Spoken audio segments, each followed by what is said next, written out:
ಎಲ್ಲರಿಗೂ ನಮಸ್ಕಾರ. ಹೆಚ್ಚಾಗಿ ನಾನು ಮಾತಾಡಲಿಕ್ಕೆ ಹೋಗೋದಿಲ್ಲ. ನನ್ನನ್ನು 6 ಗಂಟೆಗೆ ಬಿಡ್ತಾನಂತ ಹೇಳಿದ್ದಾರೆ. ಈಗ ಸಮಯ ಮುಂದೆ ಹೋಗಿದೆ.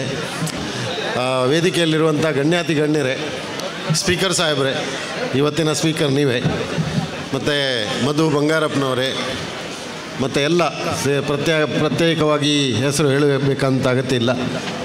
ಎಲ್ಲ ಹಳೆ ವಿದ್ಯಾರ್ಥಿಗಳೇ, ಹೊಸ ವಿದ್ಯಾರ್ಥಿಗಳೇ, ಈಗಿನ ಟೀಚರೇ, ಮೊದಲನೇ ಟೀಚರೇ, ಎಲ್ಲರೇ, ಮತ್ತು ಮುಖ್ಯವಾಗಿ ನನ್ನ ಸಹೋದರರಾದಂಥ ಸಹೋದರವರು, ನನಗೆ ನಿಜವಾದ ಸಹೋದರ ಜಗದೀಶ್ ಮಾಸ್ಟರ್ ಅವರೇ, ಬಹಳ ಒಳ್ಳೆಯ ರೀತಿಯಲ್ಲಿ ನಿರೂಪಣೆ ಆಗ್ತಾ ಉಂಟು.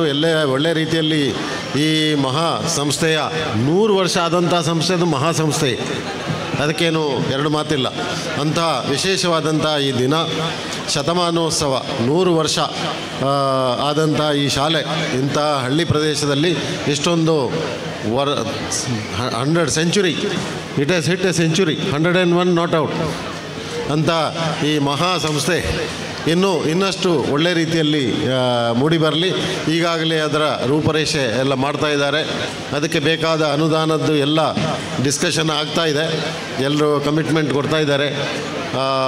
ಖಾದರ್ ಸಾಹೇಬರು ಇದ್ದಿದ್ದರಿಂದ ಅದಕ್ಕೇನು ತೊಂದರೆ ಇಲ್ಲ ಅಂತ ನನಗಿದೆ. ಯಾಕಂದರೆ ಲೀಡರು ಈ ಶಾಲೆಗೆ ತೊಡಗಿಸಿದವರು ಫರೀದ್ ಸಾಹೇಬರು, ಆಮೇಲೆ ಈಗ ಅವರ ಸುಪುತ್ರ ಈ ಶಾಲೆಗೆ ಒಳ್ಳೆಯ ಸಪೋರ್ಟ್ ಮಾಡ್ತಾ ಇದ್ದಾರೆ.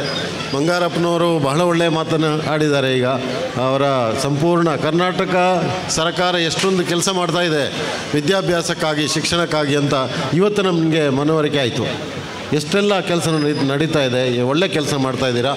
ಸೊ ಕರ್ನಾಟಕ ಸರ್ಕಾರದ ಸಪೋರ್ಟು ಈ ಶಾಲೆಗೆ ಇದೆ ಅಂತ ಭಾವಿಸ್ತೇನೆ ನಾನು. ಯಾಕಂದರೆ ನಿಮ್ಮ ಎಲ್ಲ ಮಾಸ್ಟರ್ ಹಲವಾರು ಬೇಡಿಕೆಗಳನ್ನು ನಿಮ್ಮ ಮುಂದೆ ಇಟ್ಟಿದ್ದಾರೆ.